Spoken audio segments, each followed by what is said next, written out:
Alaska's wilderness spans hundreds of millions of untamed acres. For most, it's the ultimate adventure, but for a select few, the last frontier becomes a frozen trap. Today, we're covering the 10 most mysterious disappearances in Alaskan history. These cases defy logic, break hearts, and fuel nightmares. If you love deep dives into the unexplained, please take a second to hit that subscribe button, like the video, and give hype points to help our small channel grow. Now, watch the tree line, and let's get into it. There's something about the 4th of July in a small Alaskan town that feels almost aggressively American. Red, white, and blue, bunting on every storefront. Families packed onto sidewalks eating hot dogs. Kids running around with sparklers. The whole postcard. Seward, Alaska takes it a step further. This little coastal town, population hovering around 2,500, sits crammed between the edge of Resurrection Bay and a wall of violent, steep mountains that rise straight out of the ground like a clenched fist. And every Independence Day, Seward throws a party that revolves around one of the most punishing foot races on the planet, the Mount Marathon Race. Let's talk about this mountain. Mount Marathon is 3,022 feet of near vertical hostility. There is no groomed trail. There are no switchbacks. There are no guardrails or safety nets or cute little trail markers telling you which way to go. The course, and I'm using that word loosely, is a chaotic scramble straight up through loose rock, exposed roots, ankle-deep mud, and stretches of scree so steep that runners literally claw at the dirt with their hands to keep from sliding backward. The descent is worse. Runners throw themselves down chutes of loose gravel, skidding past blind drop-offs and through patches of fog that roll in without warning and erase the world around you.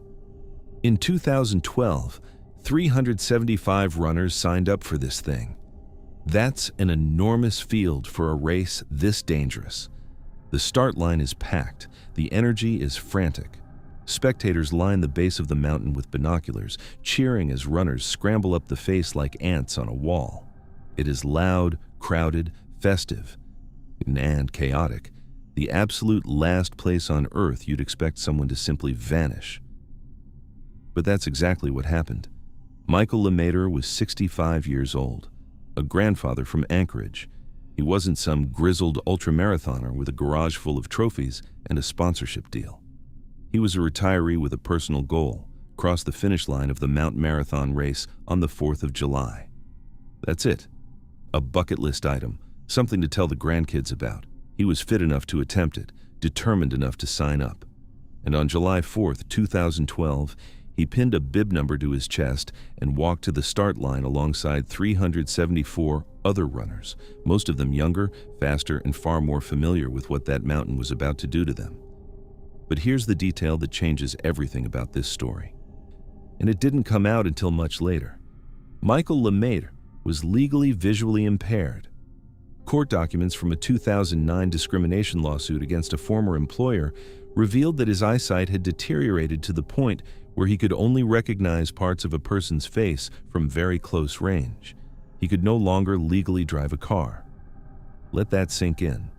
A 65-year-old man who could not legally operate a vehicle was about to navigate a steep, unmarked, fog-prone mountain that demands razor-sharp depth perception and constant visual assessment of crumbling terrain. And nobody stopped him. Because the race has no cutoff time. If you're still moving, you're still racing. The race kicks off in the afternoon. The fast runners, the young guys with legs like pistons, summit and descend in under an hour. The middle of the pack takes longer, picking their way up carefully, pausing to catch their breath on the steeper pitches. And then there's the tail end, the stragglers, the people who signed up knowing they'd be slow but wanting to finish anyway. Michael Lemaitre is at the very back, dead last. And as the afternoon stretches into evening, the gap between him and the rest of the field widens until he is, for all practical purposes, completely alone on the mountain. Now, stationed near the turnaround point close to the summit are race volunteers. These are the people whose job it is to confirm that runners tag the top before heading back down.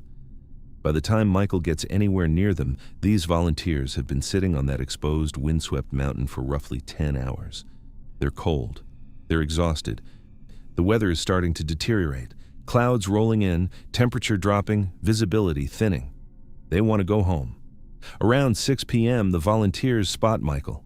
He's about 200 feet below their position, slowly grinding his way uphill. He's moving, but barely. They call down to him. They make voice contact. Michael tells them he's doing fine, just taking it slow. He's going to finish. And then the volunteers make a decision that will haunt this case forever. They pack up their gear and head down the mountain. They leave.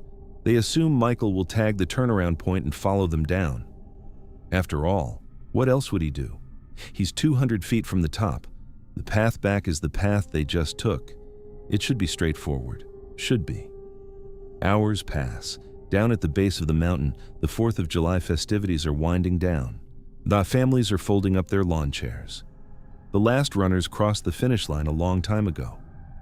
Michael's wife is still waiting.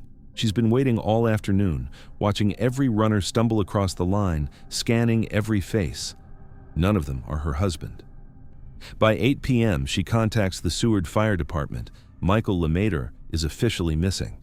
By 9 p.m., a full-scale search operation is underway. 70 trained volunteers, helicopters, canine tracking units, the Alaska Air National Guard. They throw everything they have at that mountain. And then the weather closes in. Rain, fog. The scree fields, already lethal in daylight, become absolute death traps in the dark. The search is forced to pause overnight. They resume at first light. And the next day, and the next. By July 7th, the operation is scaled back. By July 15th, it's called off entirely. In August, Michael Lemaitre is declared legally dead following a presumptive death hearing. They never found him. Now, this is where it gets incredibly bizarre, because this isn't a case where a man wandered off into the trackless Alaskan interior and was swallowed by 1,000,000 acres of wilderness. That would be tragic, but explainable. This is a man who disappeared on a specific, defined mountain directly above a populated town during an organized public event, and yet nobody can find a single trace of him. Let's talk about the search. This wasn't some half-hearted effort with a couple of guys and a flashlight. We're talking about 70 alpine-trained volunteers who know every crevice, every cliff face, every drainage gully on Mount Marathon. Helicopters equipped with advanced thermal imaging, the kind that can detect a warm body through brush and fog. Canine tracking units specifically trained to locate human remains, the Alaska Air National Guard. Weeks of sustained effort. And the result? Nothing. Not a torn piece of clothing snagged on a rock, not a shoe wedged in a crack, not a blood trail, not a scrap of fabric, not a single physical artifact proving that Michael Lemaitre ever set foot above that turnaround point or fell below it. Think about the physics here. If a person falls off a mountain, gravity does the rest. Bodies tumble downhill.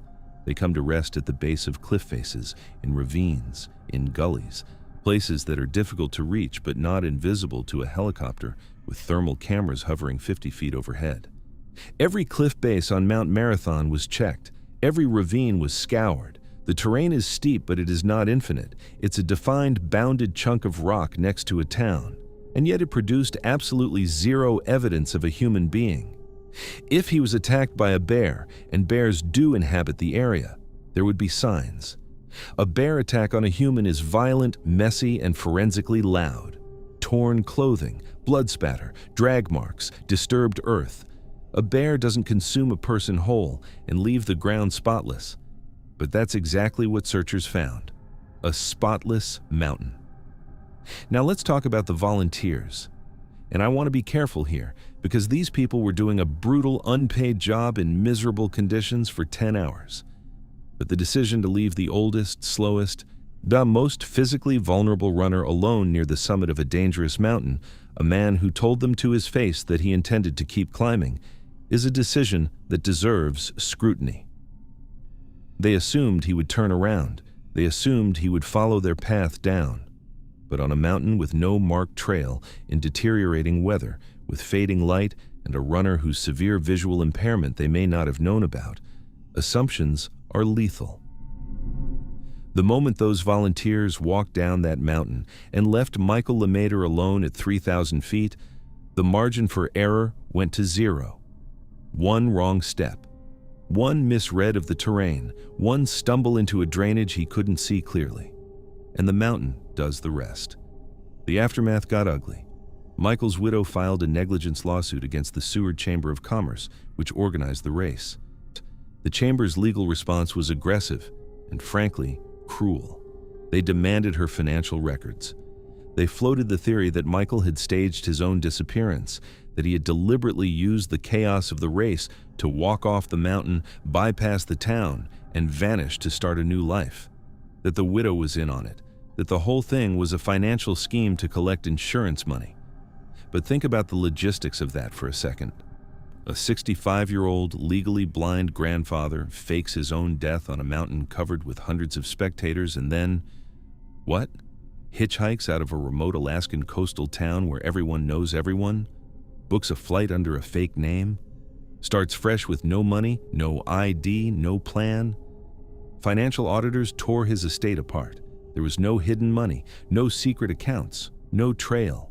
The theory was baseless and insulting, and the lawsuit eventually settled out of court for a mere $20,000, a figure that satisfied no one and answered nothing. Here's what stays with me about the Michael Lemaitre case. This wasn't a deep wilderness disappearance. This wasn't a man who flew a bush plane into the Arctic and never came back. This was a grandfather at a 4th of July party. He was surrounded by hundreds of people. He was on a mountain that sits directly above a town with restaurants and gift shops and a harbor full of fishing boats. There were helicopters and search dogs and thermal cameras and the National Guard, and none of it mattered. Mount Marathon is 3,022 feet tall. It's not Denali. It's not some vast, uncharted wilderness. It's a chunk of rock you can see from the window of a coffee shop in downtown Seward. And somehow, it consumed a human being so completely that after weeks of searching with the best technology available, the Earth gave back exactly nothing. No body, no clothing, no answers. Michael Lemaitre just wanted to cross a finish line on the 4th of July. He wanted to stand at the bottom of that mountain, catch his breath, and say he did it. Instead, somewhere between that last radio contact with the volunteers and the encroaching dark, he stepped into a void that no search team, no thermal camera, and no cadaver dog has ever been able to explain. The mountain kept him. If you want to understand what happened to Florence you first need to understand Gnome. And I mean really understand it, not the postcard version, not the reality TV Gold Rush version, the actual place. Gnome, Alaska, sits on the southern coast of the Seward Peninsula, facing the Bering Sea. There is no road that connects it to the rest of civilization. You get there by plane, you get there by boat, or you don't get there at all. The town has about 3,800 people, most of them Alaska native, and in the winter it is one of the most brutally inhospitable inhabited places in North America. But even in late August, what passes for summer up here, the average temperature hovers around 51 degrees. The wind off the Bering Sea cuts through you.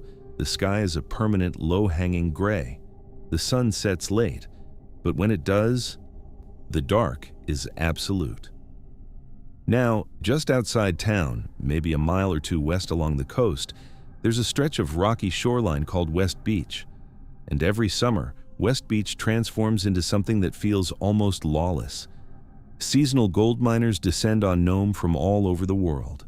Drifters, dreamers, fortune seekers, and they set up camp right there on the beach. Tents, tarps, makeshift shelters cobbled together from plywood and shipping pallets.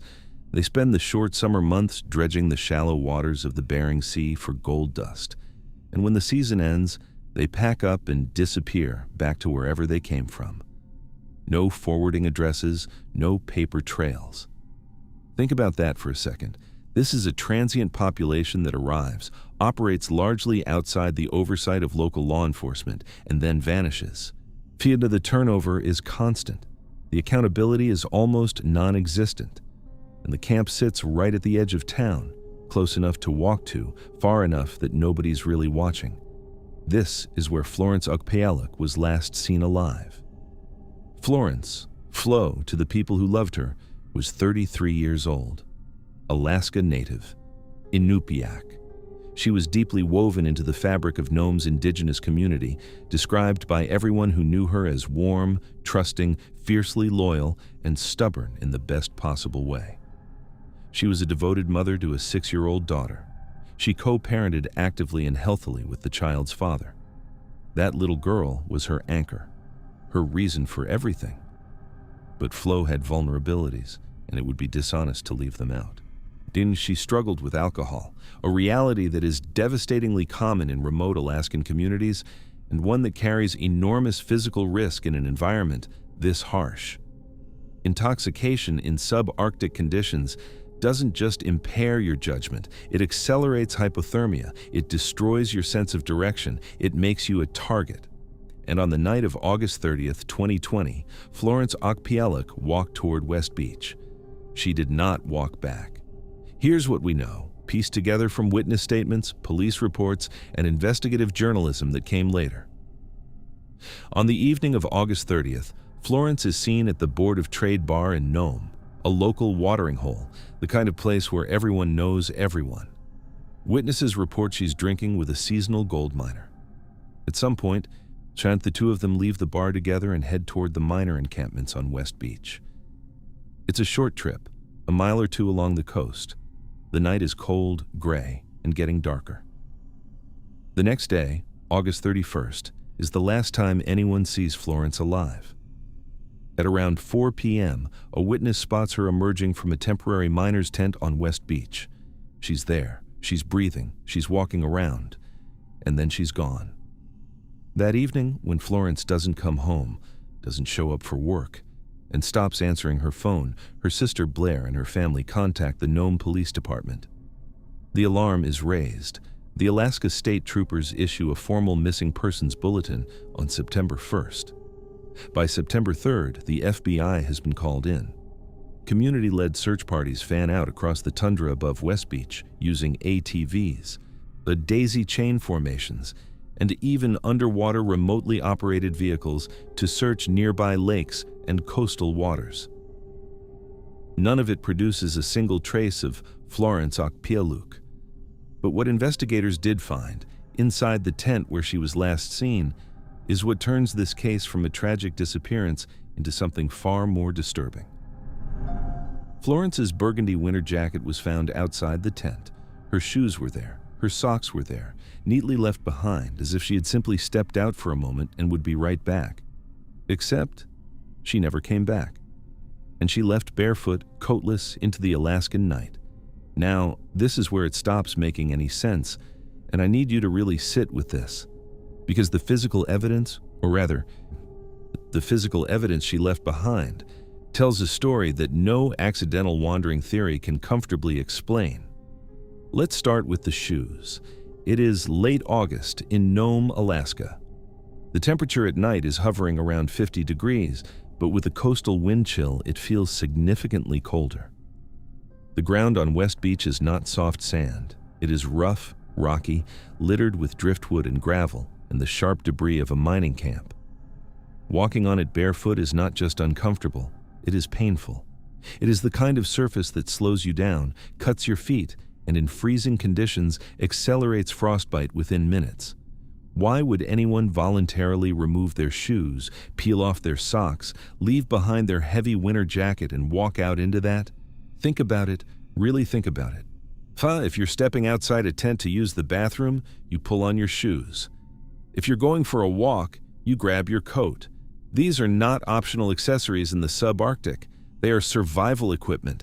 Leaving them behind is like leaving behind your ability to function.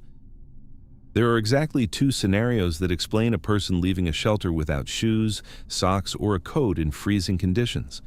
The first is paradoxical undressing, a well-documented physiological response to severe hypothermia, where the body's blood vessels near the skin dilate, creating a false, overwhelming sensation of heat that causes victims to strip off their clothing. But paradoxical undressing happens to people who are already deep in the wilderness and already dying. It doesn't happen inside a warm tent before you walk outside. The sequence is wrong. The second scenario is far darker. She was removed from that tent, forcibly or under coercion, before she had the chance to put her shoes and coat back on.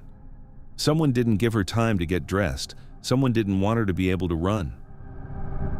Now let's talk about West Beach itself, because the location is not incidental to this case. It is central to it. West Beach in the summer is a revolving door of strangers. Miners arrive from the lower 48, from overseas, from anywhere. They live in tents for a few months, dredge gold from the seafloor, and leave. There is no guest register. There is no surveillance camera on the beach. There is no landlord taking down names and driver's license numbers. If you wanted to find a place in America where a person with bad intentions could operate with near total anonymity and then simply evaporate when the season ended, you could not design a better location than West Beach, Gnome, Alaska. And the investigative threads that emerged afterward only make this worse. Witnesses reported seeing Florence being transported away from the beach on a four-wheeler by an unidentified man. Investigative podcasters uncovered persistent community rumors about an older local man, a taxi driver with a distinct nickname known throughout town, who allegedly used his transit business to exert predatory control over vulnerable Indigenous women. The Gnome Police Department released images of a tow truck seen operating near the port in the early morning hours of August 30th, misidentifying the driver as a person of interest. None of these leads have produced an arrest. None of them have produced Florence. And the search itself? The Coast Guard scoured the waters off West Beach. Scent dogs worked the shoreline and the tundra. Volunteers gridded miles of terrain on foot and by ATV. Underwater ROVs probed nearby lakes. If Florence had simply stumbled into the ocean or collapsed barefoot on the tundra within walking distance of that tent, the search would have found her. A barefoot person in the Alaskan wilderness does not get far. The cold alone would have stopped her within a few hundred yards. Her body would have been there. It wasn't, which means either the ocean took her so completely that even ROVs and Coast Guard vessels couldn't recover her, or she was taken somewhere else entirely, by someone, in something. Florence Okpaluk's disappearance did not happen in a vacuum. It happened inside a crisis, one that has been devastating Alaska Native communities for generations. The missing and murdered Indigenous women and girls epidemic is not a statistic. It is not an abstract policy debate. It is Florence. It is the fact that an Alaska Native woman can vanish from the edge of her own hometown, leaving her shoes and her coat behind. And years later, there is still no arrest, no body, and no answers. It is the deep systemic friction between Indigenous communities and law enforcement agencies that locals in Gnome openly criticized during the initial search, a search many felt was disorganized, under-resourced, and reflective of a historical pattern where cases involving Native women simply do not receive the urgency they demand. Florence was a mother. She had a 6-year-old daughter waiting for her at home. She had a sister, Blair, who sounded every alarm she could the moment she knew something was wrong. She had a community that organized its own search parties because they didn't trust the official one to be enough. And she had a name, not a case number, not a statistic. A name that the people of Gnome still say out loud because they refuse to let her become another quiet disappearance that the world forgets. But here's the part that haunts me. The people inside that tent, the miners, the strangers who were the last human beings to share a space with Florence Okpaluk, they know something. Maybe they know everything. Maybe they know exactly what happened between 4 p.m. on August 31st and the moment the world realized she was gone. And when the mining season ended, those tents came down, those strangers packed up, and West Beach emptied out. The transient population scattered to wherever transient populations scatter. Florence Okpaluk was a devoted mother who supposedly walked out of a tent barefoot into the freezing Alaskan dark, leaving behind her jacket, her shoes, her phone, and her little girl. And the only people who know the truth walked away when the season changed. On the morning of October 16, 1972, 4 men climbed into a twin-engine Cessna 310C at Anchorage International Airport. By nightfall, not a single one of them existed anymore. Not on radar, not on radio, not on the face of the earth. And despite triggering the largest search and rescue operation in American history up to that point, the plane, the passengers, and every rivet holding that aircraft together have never been found. But before we get to the vanishing, you need to understand who was on that plane. Because this wasn't a weekend fishing trip. Seated in the back was Thomas Hale Boggs Sr., the United States House Majority Leader, third in the line of congressional power, one of the most influential politicians in America. Boggs was a Louisiana Democrat with deep roots in Washington, and he carried a political footprint that touched nearly every corner of the federal government. Most notably, and this matters later, Boggs had served on the Warren Commission, the body tasked with investigating the assassination of President John F. Kennedy. And he didn't go quietly. Boggs openly and publicly dissented against the commission's single-bullet theory. He called the FBI's investigation sloppy. He clashed directly with J. Edgar Hoover. This was not a man who made small enemies. Sitting beside him was Nick Begich, Alaska's sole congressman, along with Begich's aide, Russell Brown. They were heading to Juneau for a campaign fundraiser, routine political business, the kind of trip these men made all the time. And then there was the pilot, Don Johns. Johns is a character you need to spend a minute with, because he's central to understanding how this flight ever got off the ground. He was 38 years old, ran his own charter company called Pan Alaska Airways, and had logged over 9,000 hours of flight time. By any measure, he was a deeply experienced Alaskan bush pilot. But Johns was also something else, reckless. Famously, almost theatrically reckless. Just weeks before this flight, Johns had published an article in Flying Magazine, an actual nationally circulated aviation publication, titled Impenitent Ice. In it, he openly mocked other pilots who feared icing conditions. He bragged about flying through ice storms. He wore his disregard for weather like a badge of honor. And the aircraft he was flying that morning? The Cessna 310C, tail number N1812H, was equipped with a heated pitot tube, a basic instrument that prevents airspeed indicators from freezing, but had no de-icing boots on the wings, no wing protection, in an Alaskan autumn, into a mountain pass notorious for rime ice. He was flying one of the most powerful men in America through one of the most dangerous flight corridors on the continent in a plane that was functionally naked against the single greatest threat it would face. And he thought that was fine. Let's set the scene. October in Alaska is not autumn the way most people think of autumn. There are no golden leaves and pumpkin patches.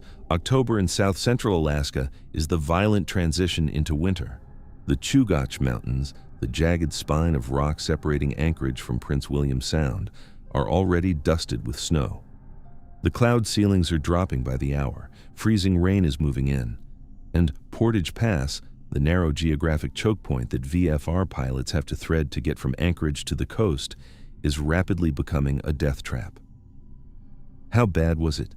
An Air Force helicopter pilot attempting to fly through the exact same airspace that morning reported 55-knot headwinds, cloud ceilings as low as 200 feet, and moderate to severe turbulence. He turned around. A military helicopter pilot, a man trained to fly in combat conditions, looked at Portage Pass and said no. Don Johns looked at it and said yes. At 9 a.m., N1812H lifts off from Anchorage. 10 minutes into the flight, Johns contacts the FAA Flight Service Station. He files his VFR flight plan. The route takes them through Portage Pass, out over Prince William Sound, to Yakutat, and then on to Juneau. He reports 6 hours of fuel on board and confirms that he has an emergency locator transmitter aboard the aircraft. During this same radio call, Johns receives an updated weather briefing. The conditions ahead are severe and deteriorating. That is the last transmission ever received from N1812H. No mayday, no distress call, no broken garbled plea for help, just a routine weather update and then silence. Permanent silence. 9 minutes later, at 9:19 a.m., the Air Force helicopter that had been attempting the same route aborts and turns back to Anchorage. By midday, when the Cessna fails to arrive in Juneau, someone in the political apparatus realizes what has happened. The House Majority Leader of the United States is missing somewhere in the Alaskan wilderness, and then the full weight of the American military descends on Alaska. The operation that followed was staggering. Over 90 aircraft, military jets, Coast Guard planes, Civil Air Patrol volunteers flew more than 1,000 sorties, scanning over 326,000 square miles of terrain and ocean. Coast Guard cutters swept Prince William Sound, ground teams pushed into mountain passes on foot, and then it escalated further. President Richard Nixon personally authorized the deployment of the SR-71 Blackbird, the most advanced surveillance aircraft in the American arsenal. A spy plane designed to photograph Soviet military installations from 80,000 feet at Mach 3. It flew over the search grid, cranking through 10,500 feet of high-resolution reconnaissance film per sortie, capturing terrain detail that no human eye could match. Think about that for a second. The President of the United States deployed a Cold War spy plane to find a missing Cessna in Alaska. That is how important Hale Boggs was. That is how badly they wanted to find this aircraft. And the result, after 39 days and the most intensive aerial search ever conducted on American soil, nothing. Not a scrap of aluminum, not an oil slick, not a floating seat cushion, not a single rivet. The Cessna 310C and its 4 occupants had been erased from existence as cleanly as if they had never taken off. Now, this is where it gets incredibly baffling, because planes do not just disappear. They are physical objects made of metal, fabric, glass, rubber, and fuel. When they hit something, whether it's a mountain or the ocean, they leave evidence. That is an unavoidable fact of physics. If the Cessna hit a mountain, it would have carved a visible scar into rock or snow. It would have scattered a debris field of shiny aluminum fragments across hundreds of yards, fragments that are visible from the air, that glint in sunlight, that don't biodegrade or blow away. Mountain crash sites are found decades later by hikers stumbling across wreckage. But 90 aircraft flying grid patterns at low altitude over every mountain face in the search zone found nothing. If it went into Prince William Sound, it would have left an oil slick. Aviation fuel floats, seat cushions float, luggage floats, personal effects float. Coast Guard vessels swept those waters for weeks and recovered 0 floating debris.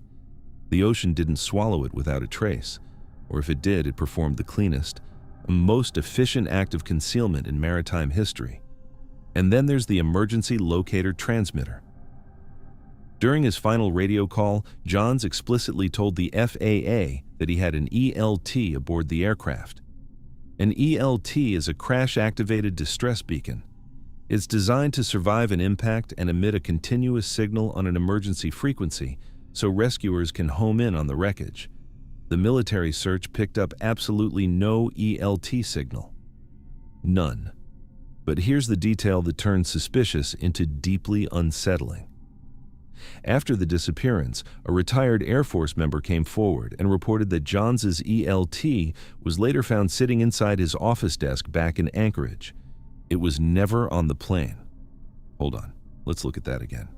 See, a veteran Alaskan bush pilot, a man with 9,000 hours in the cockpit, explicitly tells the FAA during his final transmission that he has an emergency beacon aboard.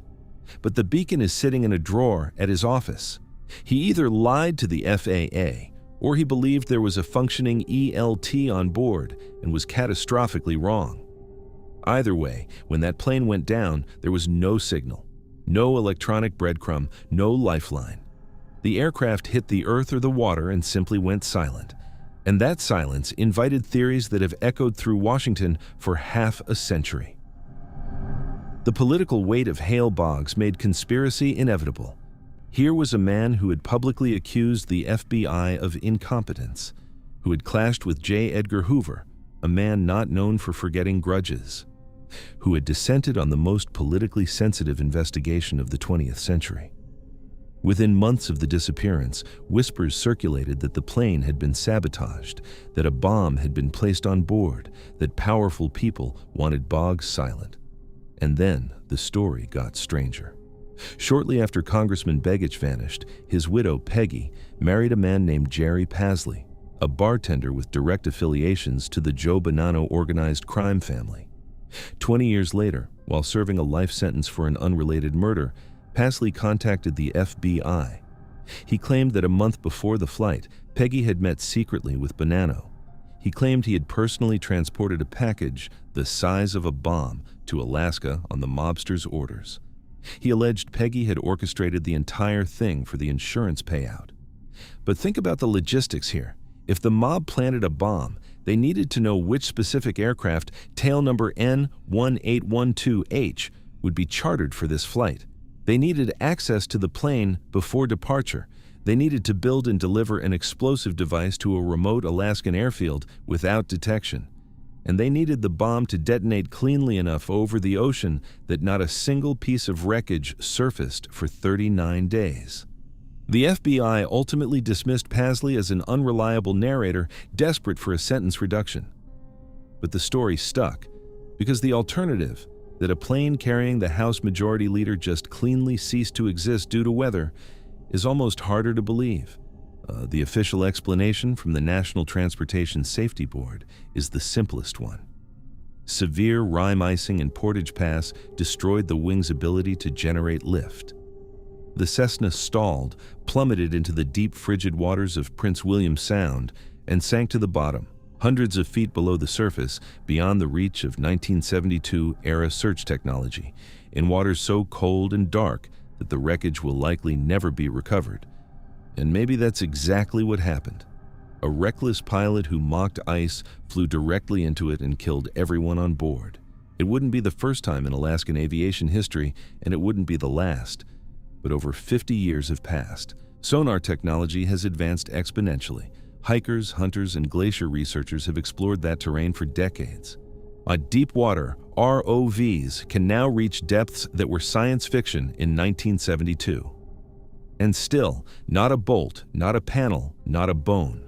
The Cessna 310C tail number N1812H remains Alaska's greatest ghost ship, an aircraft that carried one of the most powerful men in America into the freezing clouds and then simply stopped existing. 4 men flew into the Alaskan sky on a routine political trip. The weather was bad. The pilot was arrogant. The beacon was in a desk drawer. And somewhere between Anchorage and Juneau, they crossed a line that no search team, no spy plane, and no half-century of technological progress has ever been able to find. They just vanished.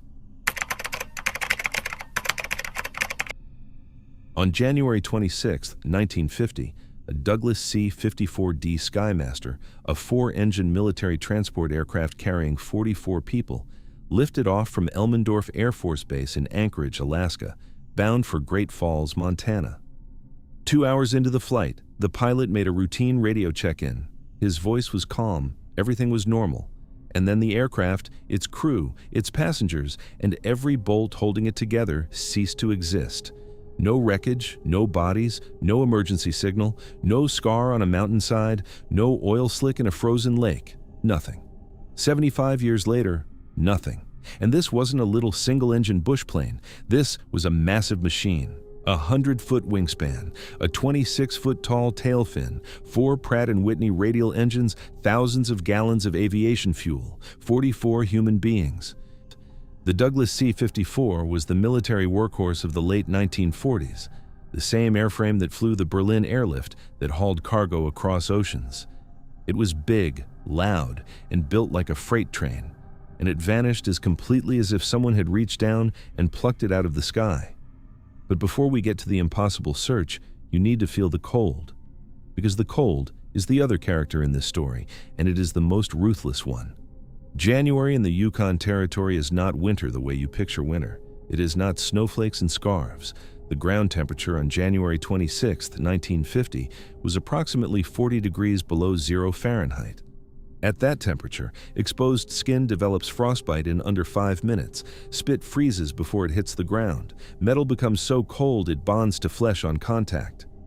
The air itself feels like it's trying to kill you. Each breath burns your lungs, each exhale comes out as a cloud of ice crystals.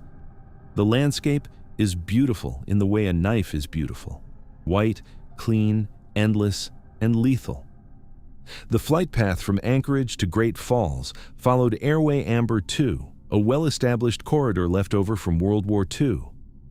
The route pushed southeast over the Alaska Range, across the Yukon border, past a string of remote radio relay stations and emergency airstrips spaced roughly every 100 miles. The terrain below was a nightmare of jagged, snow-covered mountain peaks, frozen river valleys, and vast, featureless white plains where the ground and the sky blurred into a single disorienting void, and the airspace was crowded, not with commercial traffic, with soldiers. Over 5,000 U.S. and Canadian military personnel were on the ground in the Yukon at that very moment, executing Exercise Sweetbriar, a massive Cold War war game simulating a Soviet ground invasion of Alaska down the Alaska Highway. Tanks, troops, aircraft, the whole region was buzzing with military activity. Radio frequencies were chaotic with chatter, the geopolitical tension was razor sharp. And into this volatile, frozen theater, the Skymaster flew with its 44 passengers and never came out the other side. The flight almost didn't happen. Before departure, the Skymaster was delayed for several hours on the tarmac at Elmendorf due to severe mechanical trouble with one of its 4 engines. The crew worked on it, they adjusted it, they pronounced it flyable, and at approximately 1:09 p.m. Alaska time, as the aircraft finally lifted off into the freezing sky. Now, hold on to that detail. The plane had engine trouble before it even left the ground. The crew fixed it, or believed they fixed it, and took off anyway. In the dead of the Alaskan winter, over some of the most remote, uninhabited terrain on the planet, with 44 people on board, including a mother and her infant son. For 2 hours, the flight proceeds normally. At 3:09 p.m., exactly 2 hours after takeoff, the crew makes a scheduled radio check-in over the tiny outpost of Snag in the Yukon Territory. The pilot reports cruising at 10,000 feet. He notes low visibility and active ice forming on the wings. But his voice is calm. His tone is routine. There is no urgency, no stress. He is describing a manageable situation. 30 minutes later, at 3:39 p.m., the aircraft is due to check in over the next station at Aishihik, further down the airway. It never does. No call comes in at 3:39, no call comes in at 3:45, no call at 4. The radio operators wait. They try to reach the aircraft. They get nothing. By evening, the military knows the Skymaster is gone.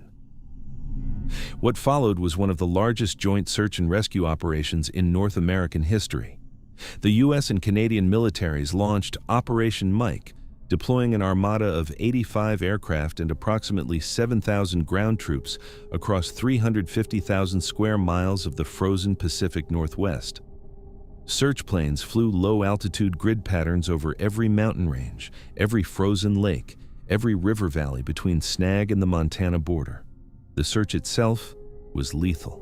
Where 3 separate search planes crashed into the unforgiving mountains during the operation, underscoring just how dangerous the terrain and the weather were. Pilots were flying through the same conditions that may have killed the Skymaster: icing, low ceilings, violent downdrafts slamming off frozen peaks, and some of them paid for it with their own lives. For nearly a month, the search continued, and then, on February 14th, it was abruptly called off, not because they found the plane, not because they ran out of leads, because the military had a bigger problem.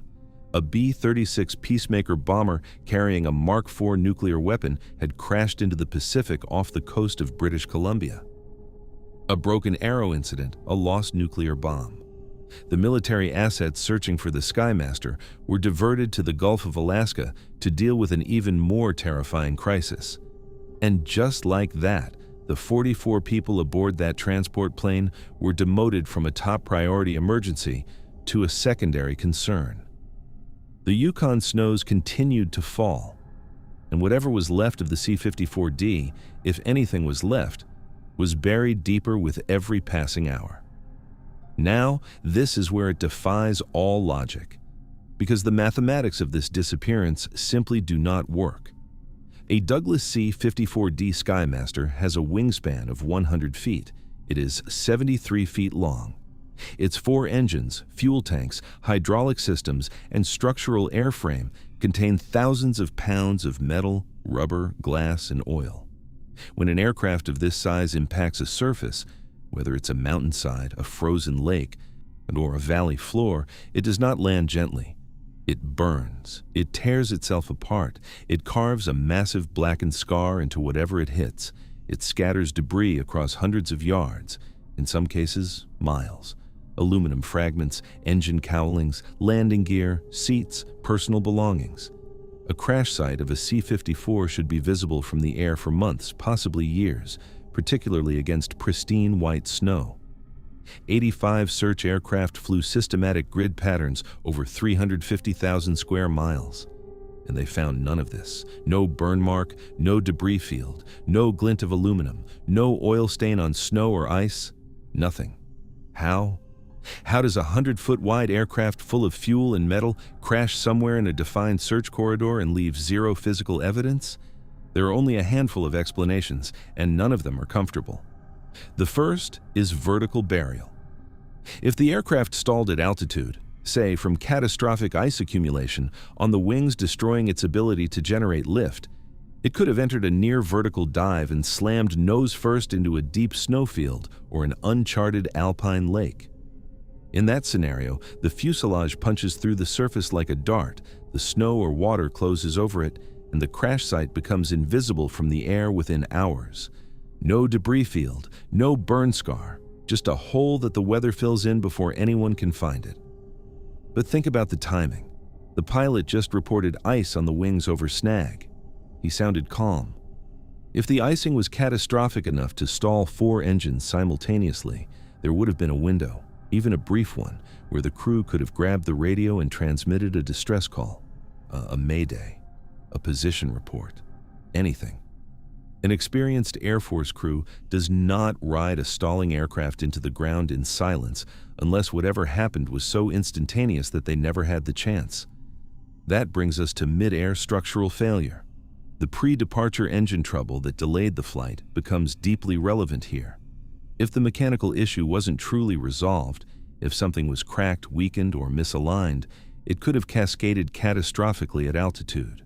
A wing spar failure, an engine fire that reached the fuel tanks, a structural disintegration that scattered the aircraft into thousands of small fragments over miles of impassable mountain terrain, each piece too small and too widely dispersed to be spotted from a search plane flying grid patterns at altitude. And then there's the strangest thread of all. During the search, radio operators at 2 separate ground stations and 2 different search planes reported picking up garbled, unintelligible radio transmissions near Aishihik, the exact station the Skymaster was supposed to check in with. The signals were faint, broken, impossible to decipher. Were they atmospheric interference, ghost signals bouncing off the ionosphere? Or were they the dying transmissions of a crew trapped in wreckage somewhere in the frozen Yukon, frantically keying their radio as the cold closed in? We'll never know, because nobody ever found the source. And there's one more anomaly that has baffled investigators for decades. An isolated settler living at Beaver Lake in British Columbia, 500 miles south of the Skymaster's intended flight path, and 250 miles northeast of Vancouver, reported seeing a massive aircraft fly overhead around the time of the disappearance. If that sighting was accurate, it means the crew survived the initial icing event, but suffered a total navigational failure, flying hundreds of miles off course into a completely different, unsearched quadrant of wilderness before running out of fuel. If that's true, then the search was looking in the wrong place the entire time, and the Skymaster is buried somewhere that nobody has ever thought to look. 75 years have passed. Satellite imaging can now resolve objects smaller than a car from orbit. Hikers, hunters, geologists, and bush pilots have crisscrossed the Yukon thousands of times. Climate change has melted glaciers that have been frozen since the Ice Age, exposing terrain that hasn't seen sunlight in millennia. And still, not a single rivet of the Douglas C-54D Skymaster, serial number 42-72469, has ever been recovered. Not a scrap of uniform, not a fragment of bone, not a dented canteen. 44 people in a 100-foot aircraft entered the frozen sky over the Yukon Territory on a January afternoon and were absorbed so completely by the landscape that they might as well have never existed. The search was abandoned so the military could chase a lost nuclear bomb. The snows fell, the decades passed, and somewhere beneath the ice and rock of one of the most remote places on Earth, 44 people are still waiting to be found. The cold keeps its secrets. There's a stretch of the Kenai Peninsula in Alaska where the trees don't thin out. They close in. The town of Sterling sits right in the middle of it, and in 1978, calling it a town was generous. We're talking about a scattering of cabins and trailers connected by dirt roads, surrounded on all sides by miles of dense, suffocating boreal forest.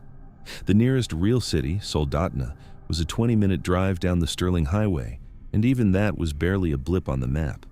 Now, picture a specific cabin. It sits off Scout Lake Loop Road, about half a mile from the highway, set back from the road and completely swallowed by trees.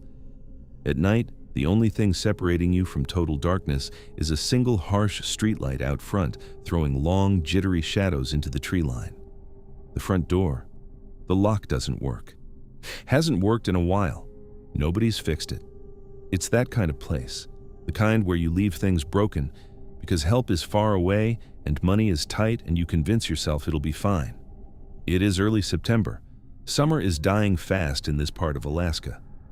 The nights are getting longer, colder, that creeping autumnal frost settling in where just weeks ago you had sunlight until midnight. By 10 o'clock, it is pitch black. The woods are alive with sounds you can't identify. And inside this cabin, 2 kids are home alone. Their names are Scott and Amy Fandel. Scott is 13, Amy is 8, they're half-siblings, and by every account, Scott is the kind of older brother you'd want if you were 8 years old and scared. He's mature for his age, fiercely protective of his little sister. He knows how to make them dinner. He knows the routine. Their mother, Margaret, works long shifts waitressing, and their father is relocated to Arizona after a messy divorce. So Scott runs the house when no one else is around. He's 13, and he's already the most responsible person in that cabin. But here's the detail you need to hold on to, because it's going to matter more than anything else in this story. Both of these kids were absolutely, notoriously terrified of the dark. This wasn't a mild preference for nightlights. This was a deep, visceral fear. Everyone who knew them, neighbors, family, friends, confirmed the same thing. Scott and Amy always kept the cabin lights on when they were alone. Every single light. It was their ritual. It was their armor against the pitch-black Alaskan wilderness pressing in on every side of that cabin. Remember that. The lights were always on. September 4th, 1978. It's a Monday evening. Margaret Fandel and her visiting sister Kathy, who's come up from Illinois to help with the kids, take Scott and Amy out to Good Time Charlie's, a local bar and restaurant in Sterling. It's a family place, at least during the early hours. They eat, the kids hang out. Then, around 10 o'clock, Margaret and Kathy drive the children back to the cabin, tell them not to stay up too late, and head back out. They're going to Kenai, about 30 minutes away, to visit some bars. Larry's Club, the Rainbow Bar, a night out. Now, leaving 2 kids alone at night in a remote cabin with a broken front door lock that raises eyebrows today. But in rural Alaska in 1978, it wasn't as unusual as you'd think. Different era, different rules. And Scott was capable, and he'd done this before.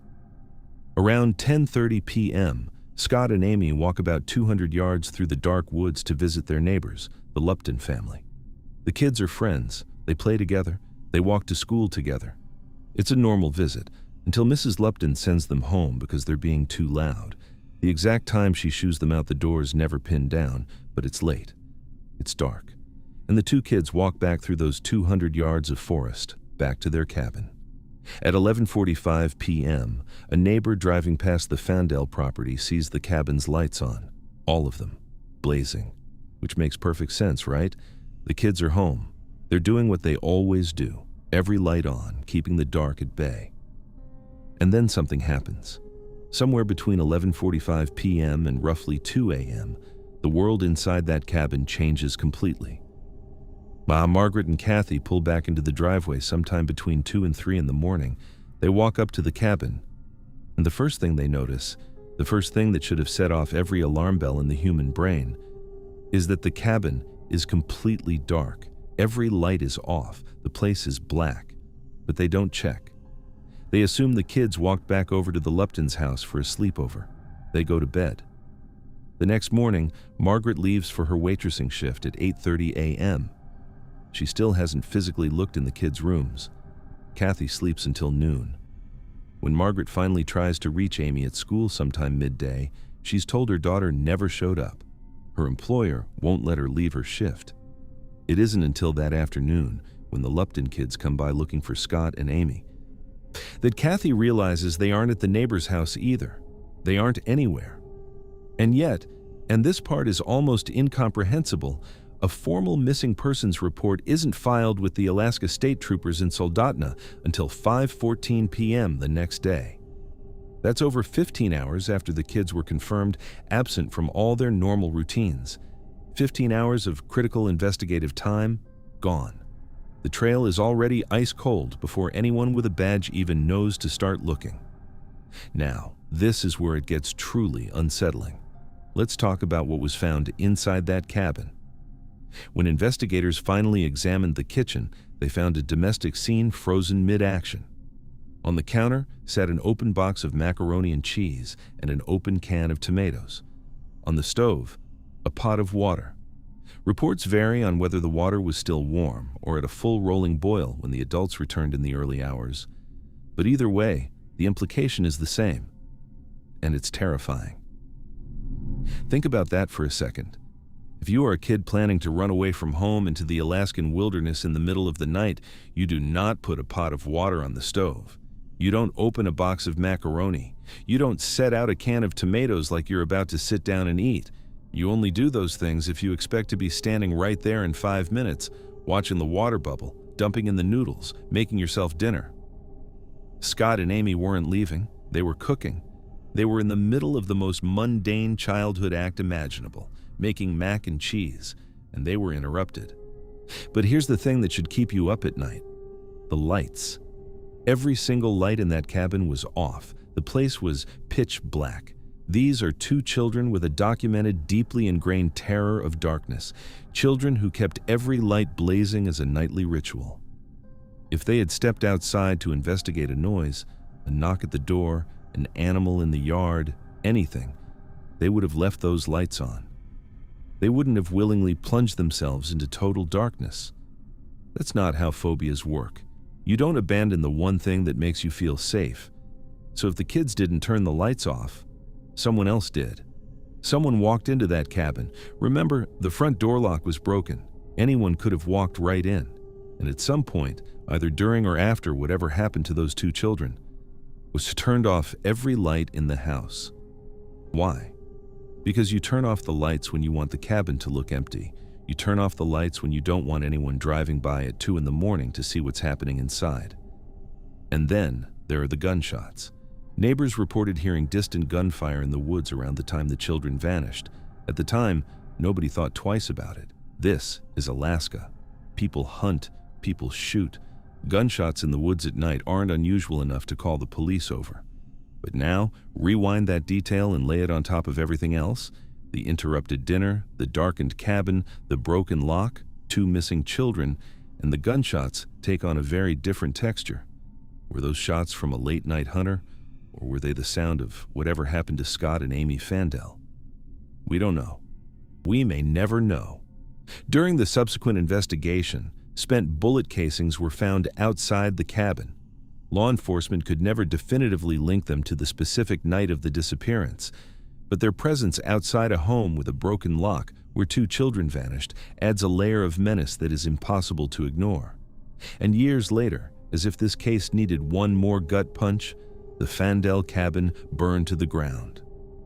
The fire destroyed whatever lingering physical evidence might have still been embedded in the walls, the floors, the door frames. Gone. All of it. The Alaska State Troopers officially classify the disappearance of Scott and Amy Fandel as a non-family abduction. Their leading theory points to a stranger, possibly a transient predator connected to a traveling carnival that was passing through the Kenai Peninsula around that time. Someone who noticed the isolated cabin, the broken lock, the absence of adults, and saw an opportunity. But not so fast.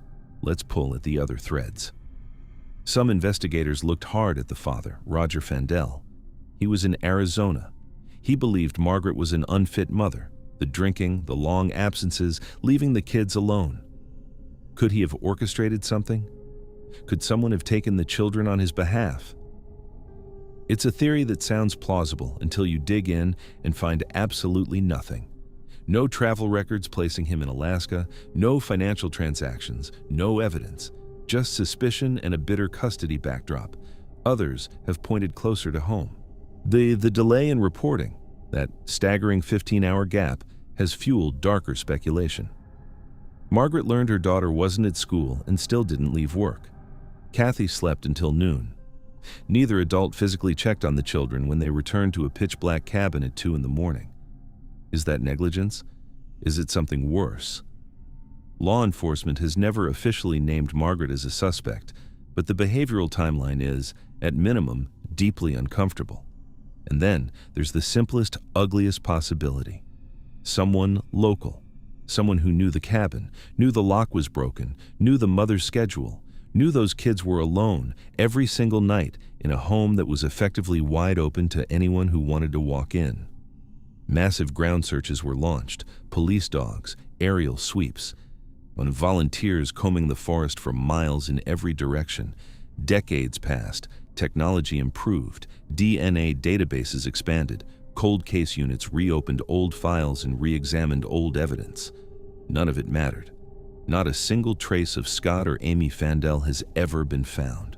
No clothing, no remains, no credible sighting, nothing. It's as if 2 children were simply erased from the face of the earth on a cold September night in a cabin in the Alaskan woods. The water on the stove boiled dry a long time ago. The cabin itself is ashes now, and the woods around Sterling are as dark and as quiet as they were in 1978. Scott and Amy Fandel were just 2 kids getting ready to make mac and cheese, and then someone or something turned out the lights. Forever. There's a phenomenon in Alaska that messes with your head if you're not used to it. In early July, the sun doesn't set. Not really. It dips toward the horizon around midnight, brushes the edge of the mountains, and then climbs right back up. They call it the midnight sun. And if you've never experienced it, it's disorienting in a way that's hard to describe. Your body doesn't know when the day ends. Your sense of time collapses. 2 in the morning looks like 6 in the evening. And that ambient, perpetual daylight creates a false sense of safety, a feeling that nothing bad can happen because the sun is still out. On July 1st, 1995, that illusion was in full effect in Girdwood, Alaska. Girdwood is a small ski resort town tucked into a valley about 40 miles south of Anchorage, surrounded on all sides by dense, dark forest and steep mountain walls. During the winter, it's a destination for skiers. During the summer, it's a destination for one very specific event, the Girdwood Forest Fair. The Forest Fair is a chaotic, bohemian, almost psychedelic summer festival. Thousands of people pour into this tiny town. Locals, tourists, transient workers, musicians, vendors selling handmade jewelry and tie-dye, and the whole place transforms into a loud, muddy, crowded carnival in the woods. There's live music, there's a beer garden, there's heavy drinking, heavy revelry, and an energy that sits somewhere between a county fair and a Grateful Dead parking lot. Law enforcement is stretched to its absolute limit, trying to manage the sheer volume of people and the inevitable chaos that comes with thousands of strangers drinking in the woods under a sun that never goes down. It is the perfect atmosphere for someone to disappear. Aaron Marie Gilbert was 24 years old. She'd recently moved to Alaska from California to live with her sister Stephanie in Anchorage and had taken a job as a nanny. She was tall, strikingly tall, 5 feet 11 inches, the kind of person who stood out in a crowd, not blended into it.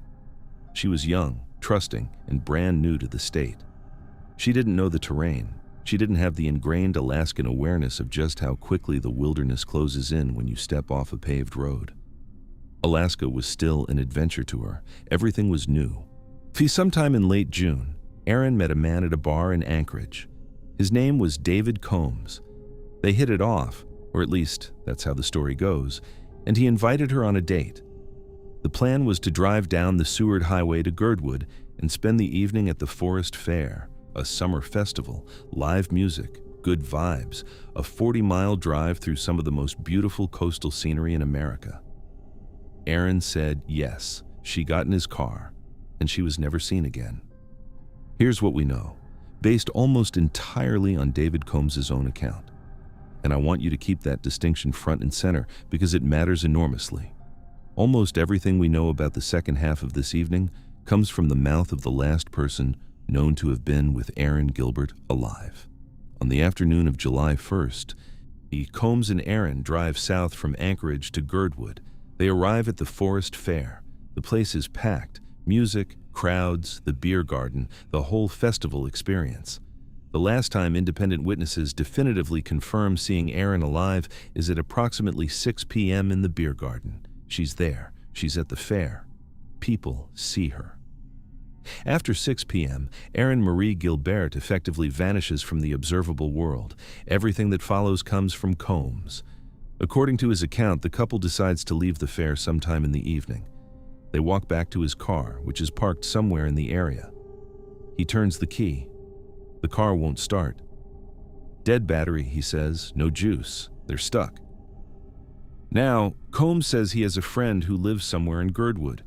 He tells Aaron to wait in the car while he goes on foot to find this friend's house and get jumper cables. Aaron, new to the area, unfamiliar with the town, sitting in a stranger's car in an unfamiliar place, stays behind. And here's where the timeline enters a black hole. Combs claims he wandered around Girdwood for approximately 2 hours looking for this friend's house. 2 hours. He couldn't find it, he says. He walked through the town, through the woods, through the general area, for 2 full hours, and eventually gave up and walked back to his car. When he got back, Aaron was gone. The car was empty. And then, and this is the detail that should make the hair on the back of your neck stand up, he turned the key in the ignition and the car started right up.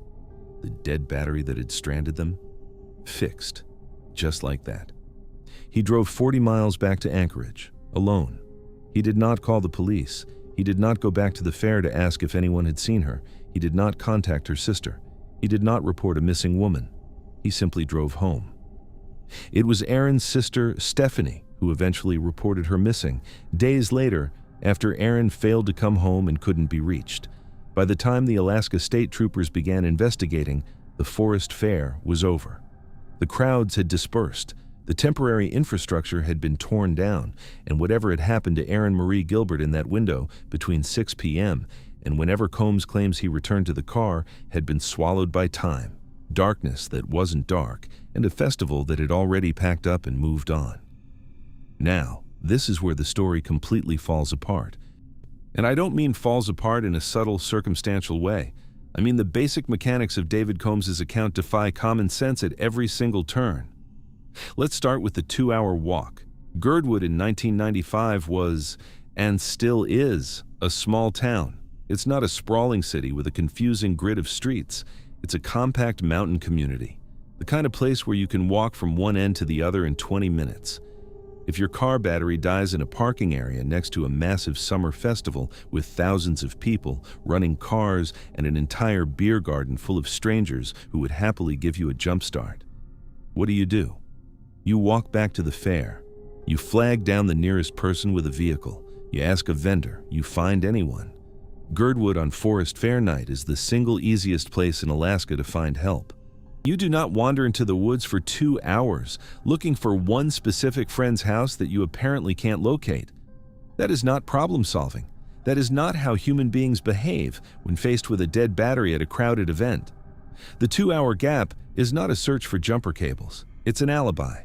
It's a window of time where Combs was supposedly somewhere else, doing something innocent, while Aaron sat alone and then, poof, evaporated. And why didn't he take Aaron with him? Think about human nature here. You're on a first date. You're in her world. She's new to Alaska. She doesn't know anyone. She doesn't know the area. Your car dies. Do you leave her sitting alone in a dead vehicle in an unfamiliar town while you disappear into the night? Or do you say, "Hey, come with me. Let's go find help together"? Then every normal social instinct says you bring her along, unless you don't want her to come, unless you need her to be somewhere specific, alone. Now let's talk about the car. The battery is dead. Stone dead, apparently. Dead enough that they can't start the engine. Dead enough that Combs decides the only option is a 2-hour hike through the woods. He comes back. The woman is gone. And suddenly, miraculously, the car starts. No jumper cables, no mechanical intervention. He just turns the key and it fires up. Batteries don't do that. A dead battery doesn't spontaneously recharge itself while sitting in a parking lot. If the battery was genuinely dead at 8 p.m., it was still dead at 10 p.m. The laws of chemistry don't take a 2-hour break, which means either the car was never truly dead in the first place, which makes the entire reason for leaving Aaron alone a fabrication, or something else happened to that car that Combs isn't telling us. And finally, the silence. The absolute, deafening silence. You bring a woman on a first date. You drive her 40 miles from home to a town she's never been to. You leave her in your car. You come back and she's gone, vanished, in the middle of the night, in an unfamiliar place with no way to get home. What do? You call the police. Immediately, you go back to the fair and start asking people if they've seen her. You call her sister. You drive around looking for her. You do something. Because a woman you brought to this place is now missing, and you are the last person who saw her. And every second you waste is a second she might be in danger. David Combs did none of these things. He got in his car, drove 40 miles back to Anchorage, and went on with his life. He didn't call anyone. He didn't report anything. The only reason anyone even knew Aaron was missing was because her sister hadn't heard from her in days. There is no version of innocent human behavior that looks like that.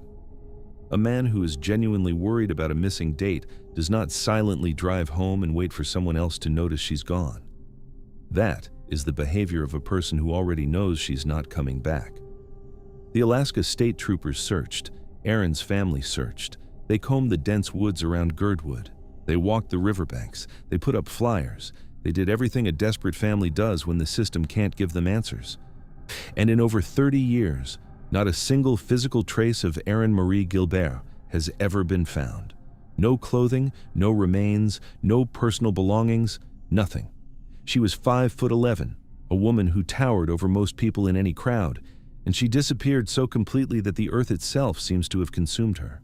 No charges have ever been filed. The case remains officially open. The physical evidence that might have told us what happened in that 2-hour window, the car, the parking area, the surrounding forest, was never forensically preserved in those critical first days because nobody knew to look. By the time the alarm was raised, the trail was cold. Aaron Marie Gilbert was 24 years old. She moved to Alaska for a fresh start. She went to a crowded summer festival on a beautiful July evening, surrounded by thousands of people under a sun that never set. And somewhere between the music and the car that wouldn't start, she stepped into a silence that has lasted 30 years. The only person who knows what happened in that 2-hour window drove home alone and never said a word. There's a dirt road that runs northeast out of Gnome, Alaska, hugging the coastline of the Bering Sea before cutting inland through some of the most desolate, wide-open tundra in North America. It's called the Gnome Council Highway. And it's not really a highway by any standard you'd recognize. It's a rough, unpaved track, gravel and mud in the summer, buried under snow for most of the year, that stretches about 70 miles through absolutely nothing. No gas stations, no buildings, no cell towers, just the road, the tundra, the mountains on one side, and the sea on the other. In the summer, locals use it to get out of town. They drive out to fish the Solomon River, pick berries, or just escape into the landscape. Mile 44 is a popular pull-off, a spot where the road bends near the river and people park their trucks to wade in with fishing gear. It's quiet. It's remote. And in late June, when the snow has melted and the tundra is a vast rolling carpet of green and brown stretching to the horizon, it feels peaceful. But peaceful is deceptive out here. The tundra looks open and navigable, but underfoot it's a nightmare. Dense, spongy ground cover that sucks at your boots, thickets of willow brush so tangled and impenetrable that even from a helicopter you can't see the ground through them. The Gnome Volunteer Fire Department chief put it bluntly. Finding a person out here is like finding a needle in a haystack. A full-grown moose, 1,000 pounds of animal, can vanish from sight within a few feet of the road. The landscape swallows things. And in the summer of 2016, it swallowed Joseph Balderas. Joseph was 36 years old. He worked as a law clerk at the Gnome 2nd District Court, a detail-oriented, analytical, white-collar job that required him to be precise, organized, and reliable. And by every account from every person who knew him, that's exactly what he was. His co-workers described him as very dependable. His sister, Selena, described him as happy and grounded. His fiancée, Megan Ryder, was planning their wedding. He had concrete plans to move to Juneau and open a private law practice. This was a man building a life, brick by brick, with intention and care. He was also physically fit, an avid runner, someone who spent his weekends outdoors, hiking, fishing, moving through the landscape with the confidence of a person who knew what he was doing. But he wasn't reckless, he wasn't impulsive. He didn't have a history of depression or erratic behavior. There is no psychological profile that supports the idea that Joseph Balderas would voluntarily walk away from his life. And yet, on Monday, June 27, 2016, his chair at the courthouse was empty. And that's when everything changed. Here's the timeline, and I want you to pay close attention to the gaps, because the gaps are where this case lives. On Saturday, June 25th, Joseph tells a friend, Christine Piscoya, that he's planning to go fishing. Sometime during the day, a passing motorist spots him standing next to his truck, pulled off the road at mile 44 of the Gnome Council Highway. He's there. He's fine. That evening, he exchanges text messages with his fiancée, Megan. Normal stuff, nothing alarming. On Sunday, June 26th, another witness claims to see Joseph driving his truck on the same road, but when Christine tries to call him that day, the calls go straight to voicemail. His phone is either dead or turned off. Monday morning, Joseph doesn't show up at the courthouse, and this is the detail that tells you everything about what kind of person he was. His co-workers didn't wait. They didn't shrug and assume he was sleeping in. They immediately knew something was wrong. A dependable man doesn't just skip work without a word. They filed a missing person report that same day. That afternoon, Alaska State Trooper Timothy Smith locates Joseph's truck. It's parked at mile 43 to 44, right where the motorist had seen him on Saturday. The vehicle is sitting there, abandoned, on the side of a dirt road in the middle of the Alaskan tundra. And what was found, and what wasn't found, inside that truck is where this case starts to fracture. A massive search operation launches immediately. State troopers, the Coast Guard, Gnome Volunteer Fire Department, local volunteers on ATVs, helicopters, and search dogs, professionally trained tracking dogs brought in specifically to find Joseph. The dogs pick up his scent on the compacted gravel road near the truck.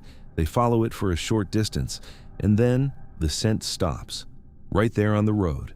It doesn't trail off into the brush. It doesn't lead down to the river. It ends abruptly on a road.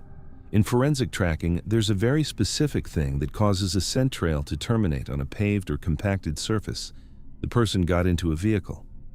The dogs are telling you that Joseph Balderas walked along that road and then entered something with wheels that drove away. The search continued for days.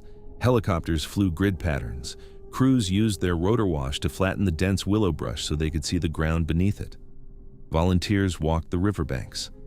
In October, 4 months later, the city of Gnome funded a $10,000 follow-up search using cadaver dogs after the fall foliage dropped, hoping the thinner vegetation would reveal something. It revealed nothing. Not a shoe, not a piece of torn clothing, not a bone fragment. The tundra gave back exactly 0. In June of 2017, a 6-person jury signed a presumptive death order for Joseph Balderas. But even they couldn't say how he died. The order formally notes that the manner of death is unknown. Now, here is where the story gets really murky, because there are details in this case that individually might be explainable, but stacked together, they form a pattern that is deeply uncomfortable. Let's start with the fishing trip that wasn't. Joseph reportedly went out to mile 44 to fish the Solomon River. That's the working theory. He was a guy who liked the outdoors. He told a friend he was going fishing, and his truck was found near a known fishing spot. Simple enough. Except the Solomon River in late June 2016 was running far too shallow for the salmon runs that typically draw anglers to that stretch. The fish weren't there. Searchers specifically looked for the 4-piece fishing rod he was believed to have taken with him. They never found it. They never found any fishing gear at all. So either he brought a rod to a river with no fish and then the rod evaporated along with him, or he wasn't really there to fish. Now let's talk about the truck keys. When investigators examined Joseph's vehicle, they discovered that his keys were locked inside. A private investigator retained by the family, Andy Clamser, flagged this as deeply significant. Think about what that means. You're a meticulous, detail-oriented law clerk. You drive 44 miles out of town on a remote dirt highway to go fishing or running. You park your truck, your only way home, in the middle of nowhere, and you lock your keys inside it. Nobody does that on purpose. You don't voluntarily strand yourself on the Alaskan tundra without access to your vehicle.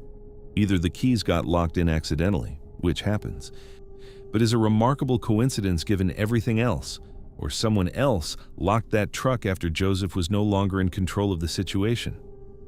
And then there's the scent trail. I keep coming back to it because it's the single most damning piece of forensic evidence in this case.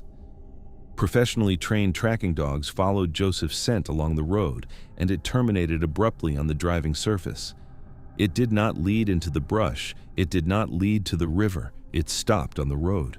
The dogs are telling you, in the clearest language available to forensic science, that Joseph got into another vehicle. If he simply wandered off into the tundra, the scent would have trailed in that direction. If he fell into the river, the dogs would have tracked to the bank. The scent ending on a road is not consistent with a hiking accident or a fishing mishap. It is consistent with a person being picked up, willingly or otherwise. And let's talk about the terrain itself. Because defenders of the accident theory will tell you that the tundra is vast and the brush is impenetrable, and a body could simply be hidden by vegetation. And that's true, to a point. But this wasn't a cursory search. Helicopters with trained spotters flew low-altitude grid patterns. ATVs pushed through the willow thickets. Dogs worked the riverbanks. A second search was conducted months later specifically to exploit the thinner autumn foliage. If Joseph collapsed somewhere within walking distance of his truck, which is the only area relevant to an accident scenario, the probability of finding 0 trace across multiple intensive searches, across multiple seasons using multiple detection methods, is extraordinarily low. This case forces you into a corner, and the corner has exactly 2 walls. Either the Alaskan tundra is so efficient, so total in its consumption, that it can absorb a fit 36-year-old man without leaving behind a single fiber of clothing on open ground that was searched by helicopters, dogs, drones, and dozens of volunteers across 2 separate operations. Or Joseph Balderas never disappeared into the tundra at all. The truck was staged, the fishing trip was a cover story. And whatever happened to him happened somewhere else entirely. Somewhere the searchers never thought to look, because the truck at mile 44 pointed everyone in the wrong direction. His bank accounts showed zero activity after the disappearance. His airline records showed no travel. He didn't run. He didn't hide. He didn't start over. He's gone. The Alaska State Troopers officially stated there was no immediate evidence of foul play at the scene. And technically that's true. There was no blood, no signs of a struggle, no weapon. But the family and the private investigator they hired see the picture very differently. They point to the scent trail. They point to the locked keys. They point to the shallow river and the missing gear. And they point to the fact that every piece of circumstantial evidence suggests Joseph was removed from that location by someone in a vehicle. No charges have ever been filed. No suspect has ever been named publicly. The case sits in that agonizing limbo where the evidence whispers foul play, but never quite screams it loud enough for a courtroom. Joseph Balderas drove out to mile 44 of the Gnome Council Highway on a summer weekend. He left behind a locked truck, a fishing rod that was never found, and a scent trail that ended in the middle of a road. The tundra stretches in every direction. The road goes on for miles. And somewhere between the two, Joseph stepped into a void that Gnome has never been able to explain. The dogs told us what happened. Nobody listened. There's a particular kind of danger that comes with being almost home. Pilots have a name for it. They call it get-there-itis, the powerful, almost gravitational cognitive pull that compels you to finish a journey even when every rational indicator is telling you to stop, land, wait it out. It's not stupidity. It's not recklessness. It's something more insidious than that. It's the weight of 4,000 miles of flying pressing against the back of your skull, whispering that you're so close. You can see the end. Your family is waiting. Your bed is waiting. Just 360 more miles. You've flown across an entire continent to get here. Why would you stop now? On September 9th, 2013, Alan Foster was 360 miles from home. And whatever happened in those 360 miles erased him from the Earth so completely that not a single piece of his aircraft has ever been found. But before we get to the disappearance, you need to understand who Alan Foster was. Because this is not a story about an amateur who got in over his head. This is a story about one of the most experienced pilots in Alaska flying a modern airplane with modern instruments in the modern age, and vanishing as thoroughly as if it were 1950. Alan Foster was 47 years old, from Eagle River, just north of Anchorage. He had logged over 9,000 hours of flight time. To put that in perspective, a commercial airline pilot typically needs around 1,500 hours to get hired. A pilot with 5,000 hours is considered deeply seasoned. The 9,000 hours means Alan Foster had spent more than a full year of his life, every minute, every second, in the cockpit. He had flown for multiple Alaskan air taxis and commuter services. He knew the weather. He knew the terrain. He knew the specific lethal tricks that Alaskan geography plays on pilots, the whiteouts, the downdrafts, the deceptive horizons where sky and glacier blur into a single sheet of white. This was a man who had survived everything Alaska could throw at a pilot for decades, and he was flying the last leg of a ferry trip, bringing a newly purchased Piper PA-32 single-engine aircraft from Atlanta, Georgia, back home to Anchorage, nearly 4,000 miles. He'd done it all. He was almost there. He just needed to get past the glacier. Let's talk about what sits between Yakutat and Anchorage. Wait, because the terrain is not incidental to this story. It is the story. The flight path follows the Gulf of Alaska coastline, a stretch of geography that looks beautiful from a satellite image and absolutely terrifying from the cockpit of a single-engine plane. To your left is the open ocean, cold, gray, and deep enough to swallow a ship without a trace. To your right is a wall of coastal mountains, jagged and snow-covered, rising thousands of feet, and directly below you, for a significant portion of the route, is the Malaspina Glacier. The Malaspina is not a quaint alpine ice field. It is a sprawling, otherworldly expanse of ice larger than the state of Rhode Island. It is a maze of deep blue crevasses, some of them hundreds of feet deep, towering ice ridges called seracs, and vast featureless plains of blinding white. Flying over it in clear conditions is disorienting. Flying over it when the weather turns, When clouds descend and the horizon disappears and the white of the ice merges seamlessly with the white of the sky, is one of the most dangerous visual environments a pilot can encounter. Your eyes lose all reference points. Up and down cease to exist. Pilots have flown directly into the ice believing they were climbing. It's called spatial disorientation, and it kills experienced aviators every year. On September 9th, the weather along the coast was marginal. Overcast skies, intermittent rain, low cloud ceilings that compressed the visual flight corridor into a narrow, claustrophobic band between the mountains and the sea.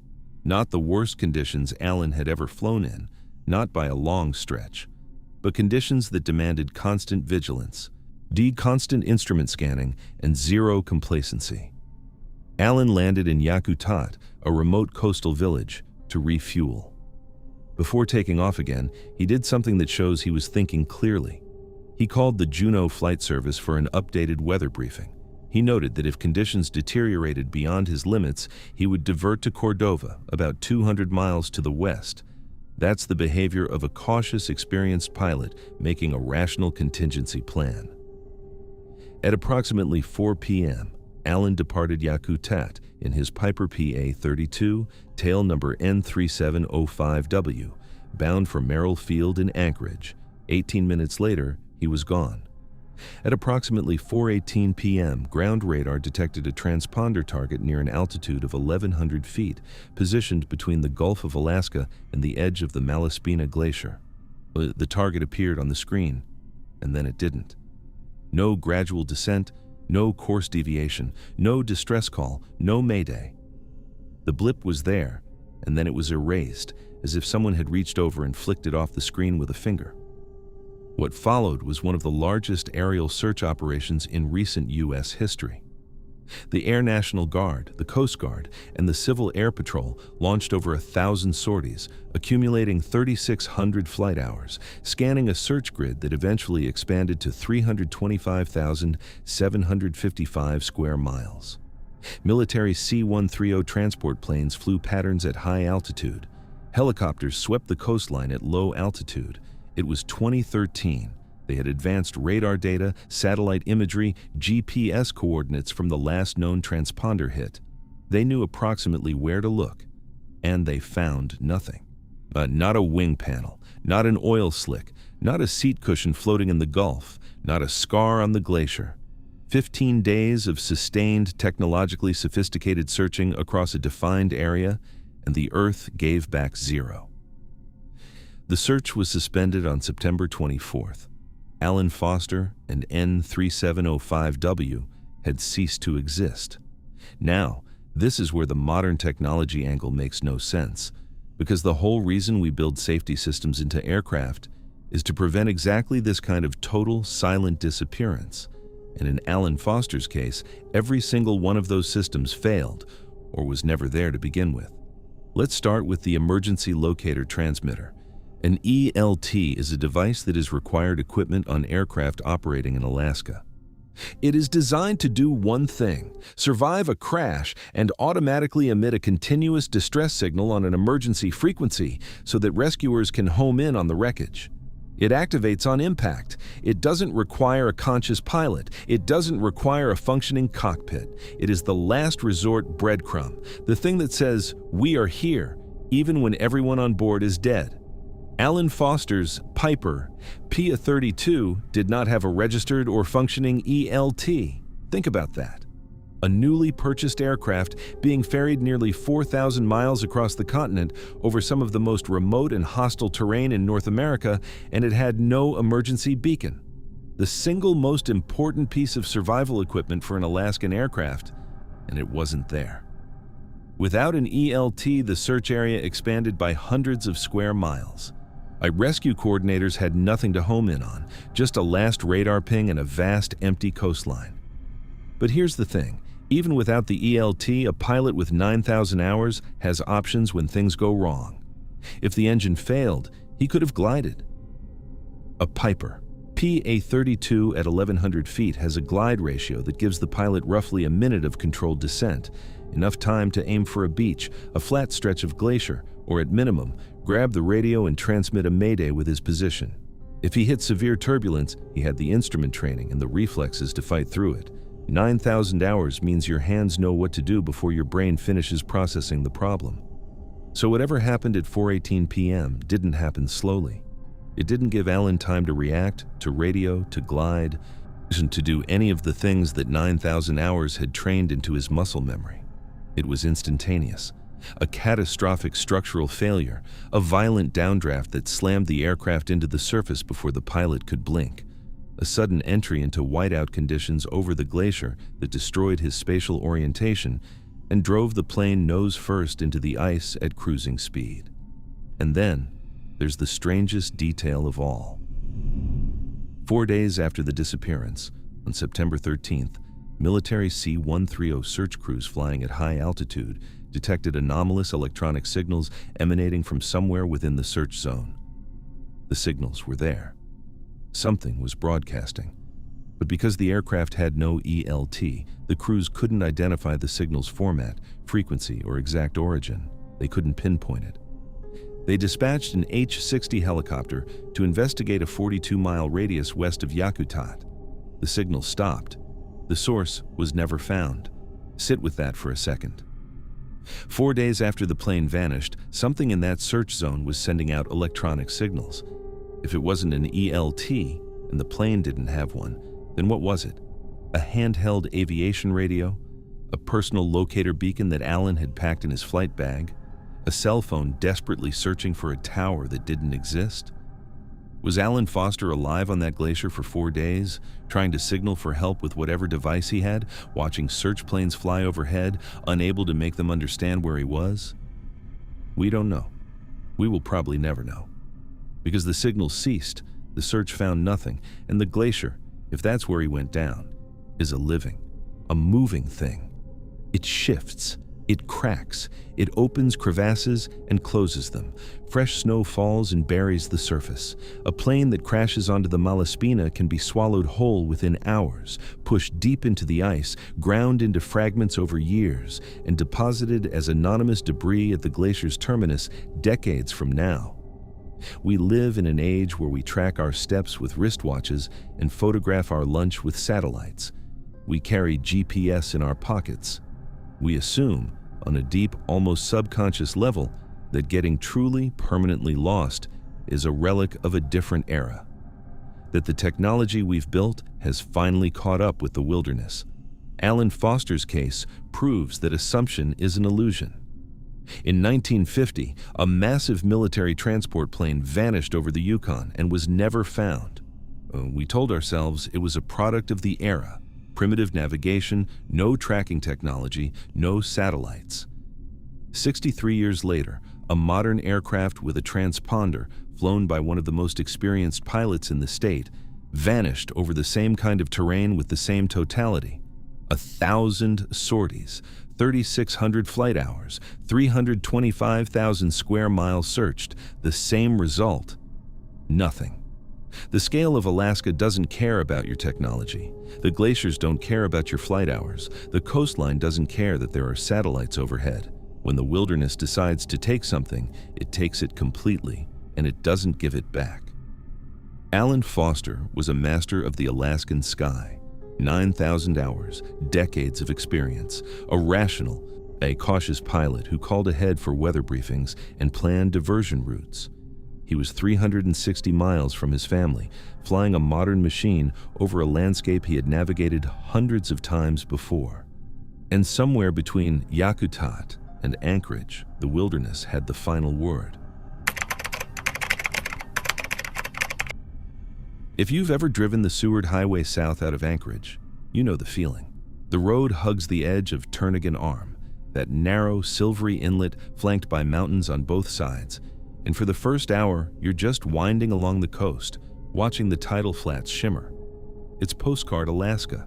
Beautiful, accessible, safe feeling, and then the highway cuts inland onto the Kenai Peninsula, and the landscape tightens, the mountains press closer, the trees get denser. And around mile 64, there's a turnoff for a place called Granite Creek Campground. Granite Creek is the kind of campground that sounds charming on a website and feels very different at midnight. During the day, it's a popular recreational spot, Families, hikers, fishermen pulling off the highway for a weekend in the woods.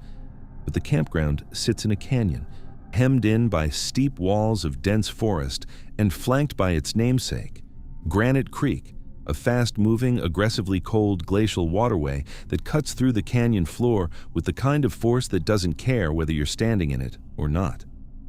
The creek is fed by Exit Glacier and the surrounding ice fields, which means the water temperature hovers barely above freezing even in the middle of July. And the canyon itself is prone to sudden violent outburst floods, surges of glacial meltwater carrying ice chunks, rock debris, and sediment that can reshape the creek bed overnight. The banks are slick, eroded, and unstable. In the dark, with no flashlight, they are essentially invisible traps. And at midnight, the campground is dominated by one sound, the creek. It's loud, constant. A roaring white noise that masks everything else. Footsteps, voices, a cry for help, a splash. If something happened at the water's edge after dark, the person in the next campsite over might never hear it. On the night of July 7th, 2012, the weather at Granite Creek was cold and overcast. Temperatures were hovering around 55 degrees, not extreme by Alaskan standards, but combined with the damp air off the glacier and the wind channeling through the canyon, it was the kind of biting cold that seeps through layers. The sky was heavy and gray. There was no moon to speak of. Once you stepped away from a campfire, you were in total darkness. This is where Valerie Sifsoff was last seen alive. Valerie Jeanette Sifsoff was 43 years old, Alaska native. She stood about 5'5", and on the night she disappeared, she was dressed for a cool summer camping trip. A black DKNY hooded sweatshirt over a light green t-shirt, navy blue sweatpants, and black calf-length boots, with sunglasses resting on top of her head. She was a woman spending a weekend at a campground with her boyfriend. A normal trip, a normal night, until it wasn't. Here's what we know about the night of July 7th, and, as with too many of these cases, what we know comes almost entirely from the account of one person, the boyfriend. Valerie and her boyfriend are camping at Granite Creek. It's late. Around midnight, a severe verbal argument erupts between them at the campsite. The specifics of what the argument was about have never been made public, but the fact that it happened is not in dispute. They fought. Loudly enough, intensely enough, that what came next was described as a direct result of that confrontation. According to the boyfriend, Valerie gets angry and walks away from the campsite. She storms off into the dark. His account suggests she was going to cool down, maybe walk the anger off, maybe head to a nearby campsite where friends were supposedly staying. He lets her go, and that's the last anyone ever sees of Valerie Sifsoff. She doesn't come back to the tent. The boyfriend, and again, this is his account, apparently goes to sleep. When morning comes and she still isn't there, the alarm is raised. A search begins. Alaska state troopers, volunteers, ground crews comb the dense brush in the creek banks. They find nothing. No footprints leading into the woods, no sign of a struggle at the campsite, no trail of personal belongings dropped in the forest. Just an empty campsite and a missing woman. But there's one detail from the scene that investigators did note, a detail that's small but quietly devastating. Valerie left behind her cell phone and her identification at the campsite. She walked away from a midnight argument in the Alaskan wilderness, carrying nothing. No phone, no ID, no flashlight, no way to call for help, no way to identify herself if something went wrong. And then, months later, Granite Creek gave something back. Searchers recovered 2 pieces of Valerie's clothing directly from the water, her light green t-shirt and her black DKNY hooded sweatshirt, found in the creek, submerged, behind the campground. Those 2 garments are the only physical trace of Valerie Sifsoff that has ever been recovered. Now, this is where the timeline gets deeply questionable. Because that clothing doesn't give us an answer. It gives us 3 completely different stories, and each one is more unsettling than the last. Let's look at the first possibility. Accidental drowning. It's midnight. It's pitch black. Valerie storms away from the campsite, emotionally distressed, not thinking clearly, with no flashlight. She walks toward the creek, maybe to be near the water, maybe to cross it, Maybe she simply misjudges the terrain in the dark. The banks are slick, eroded, and invisible without light.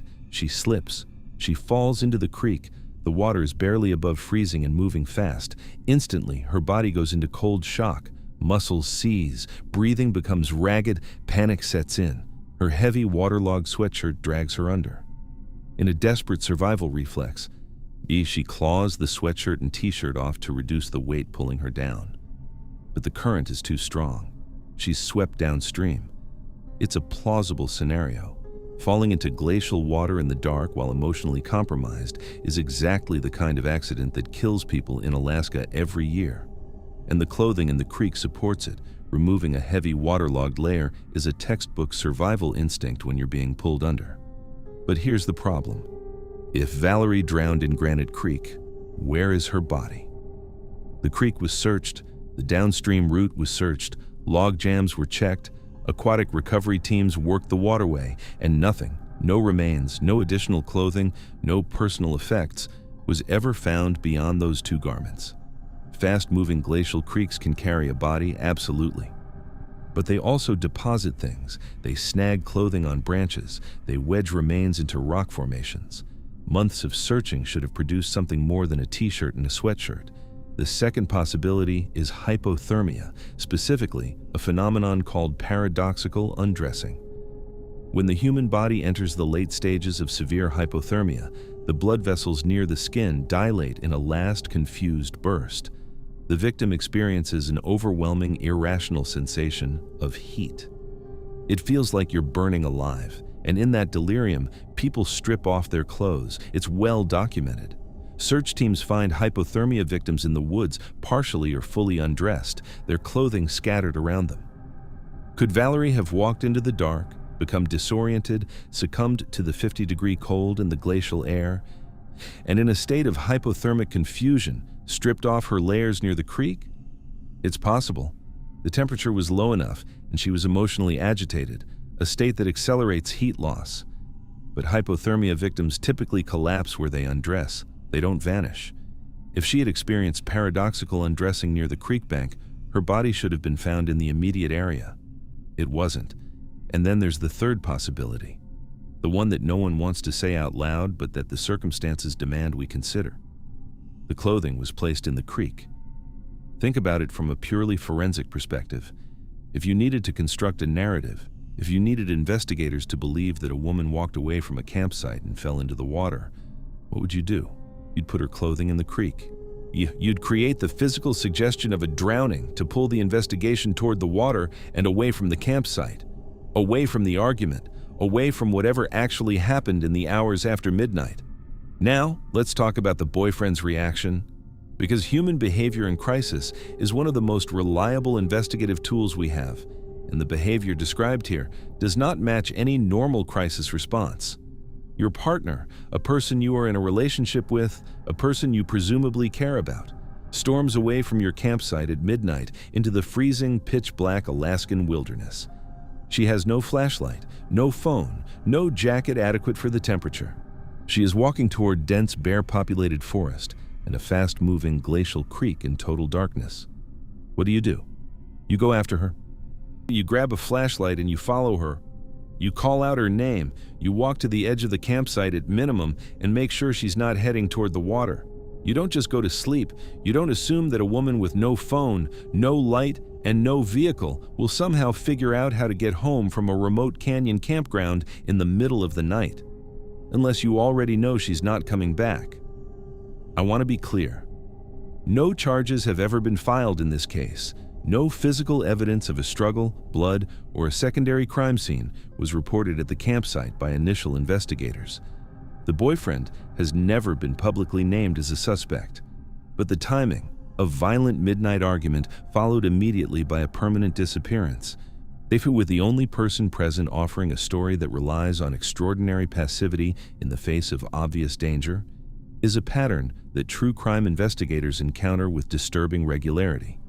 Valerie Sifsof's case sits in the most painful kind of limbo. The clothing in the creek points toward the water. The behavior at the campsite points toward something else, and the total absence of a body prevents either theory from reaching a conclusion. Her family doesn't have a grave. They don't have answers. They have 2 wet garments pulled from a glacial creek and a story told by the last person who saw her alive. A story that asks them to believe she simply walked into the dark and never looked back. Granite Creek still runs through that canyon. It's still cold. It's still loud. And at midnight, as around when the campfires die down and the darkness closes in, it still sounds exactly like it did on July 7th, 2012. A constant roaring wall of white noise that drowns out everything, including, perhaps, the truth. Every case we've covered in this series has ended with a question mark. A vanished plane with no wreckage, a missing woman with no body, a disappearance that the wilderness absorbed so completely that decades of searching produced nothing. This case is different. This one has an answer, and the answer is worse than the mystery. But to get to the answer, we need to go to a place that most people will never see, a place so remote, so far beyond the edge of civilization that the word isolated doesn't begin to cover it. The Porcupine River flows through northeastern Alaska, north of the Arctic Circle, roughly 8 miles from the Canadian border. If you pulled up a satellite image and tried to find the nearest town, you'd scroll for a while. The landscape is an enormous rolling expanse of taiga, sparse boreal forest, frozen riverways, and tundra that stretches to the horizon in every direction. In the autumn, when the days are shortening fast and the temperature is plummeting toward the point where exposed skin dies in minutes, this place transforms from rugged to lethal. The rivers begin to freeze, the ground hardens into iron, and the animals that live here, the grizzlies, the wolves, the wolverines, are doing the same thing every predator does before winter, eating as much as they can, as fast as they can, before the deep cold shuts everything down. There are no roads, no cell towers, no emergency services, no hospitals, no other people. If something goes wrong out here, nobody is coming to help you. You are not visiting the wilderness. You are inside it. And inside it, the hierarchy is very clear. You are not at the top of the food chain. In the fall of 1976, a 25-year-old man from Clay, New York, flew into this landscape on a bush plane and set up camp along the Porcupine River. His name was Gary Frank Sotherden, and he was about to learn what the top of the food chain actually looks like. Gary Sotherden was, by every account, exactly the kind of person you'd expect to end up on the Porcupine River. He graduated high school in 1969, and instead of settling into the suburban New York routine, he hit the road. He traveled across North America, drifting, working, absorbing the landscape. Eventually, he made it to Alaska, where he found the kind of work that matched his appetite for physical challenge: the Trans-Alaska Pipeline. It was the late 70s. The pipeline was the biggest construction project on the continent, and it paid extremely well. Gary was young, strong, and capable, and he made good money. His brother Steve described him as very calm and kind, but fiercely, stubbornly independent. That independence wasn't a personality quirk, it was the defining axis of his life. Gary didn't want partners, he didn't want safety nets, he wanted to do things alone, on his own terms, in the hardest places he could find. So when he and a friend arranged to be dropped off by bush plane near the Porcupine River for a hunting and trapping expedition in the fall of 1976, Gary did something that was entirely in character and entirely reckless. He insisted on setting up his camp on the opposite side of the river from his companion. He wanted to work alone, completely alone, in the Arctic, just before winter. His friend was across the river. The bush plane was gone. And Gary Sotherden was exactly where he wanted to be. Alone in the deepest wilderness in North America, with a rifle, a camp, and the absolute conviction that he could handle whatever came next. He couldn't. At some point during that winter, Gary vanished. The details of exactly when are murky. Communication from the Arctic in 1976 was essentially non-existent. But by spring of 1977, when he failed to emerge, the alarm was raised. Search parties launched. Aerial planes flew the river corridor. State troopers organized ground searches. Nothing. Gary's parents, desperate and unwilling to accept the silence, hired a mountain guide to go in and look. The guide canoed up the Porcupine River and successfully located Gary's abandoned campsite. Well, what he found there was chilling in its specificity. Gary's personal identification and, crucially, his broken eyeglasses. Hold on to that detail. His glasses were broken at the camp.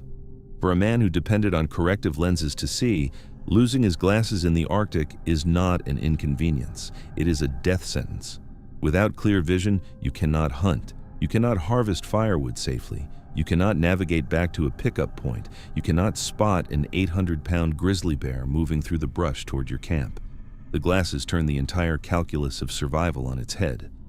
Whatever happened to Gary, the broken glasses were either a cause or a consequence, and neither option is good. And then the years began to pass, and pass, and pass. For 2 decades, the Sotherden family lived in a limbo that anyone who has lost someone to the wilderness will recognize, the specific grinding agony of not knowing. Was he dead? Almost certainly. But how? Was it the cold? A fall through river ice, an animal, foul play? Steve Sotherden, Gary's brother, spent years believing the simplest explanation, that Gary had fallen through the ice on the Porcupine River and drowned. It was a clean, comprehensible theory. It made sense. It offered a kind of peace. And then, on July 23, 1997, 21 years after Gary disappeared, a hunter traveling along the Porcupine River, roughly 8 miles from the Canadian border, made a grisly discovery. A human skull, sitting on the ground, alone. Alaska state troopers responded and searched the surrounding area. They found absolutely no other remains. There are no postcranial bones, no spine, no ribs, no limbs, no clothing, no gear, no rifle. Just a skull, separated from everything else, miles from anywhere, sitting in the open as if it had been placed there. In 1997, the DNA technology needed to identify the skull didn't exist in any practical, accessible form. The skull was cataloged and placed into evidence storage. And there it sat. For another 25 years, until 2022, when the Alaska State Crime Lab's Cold Case Unit pulled it off the shelf.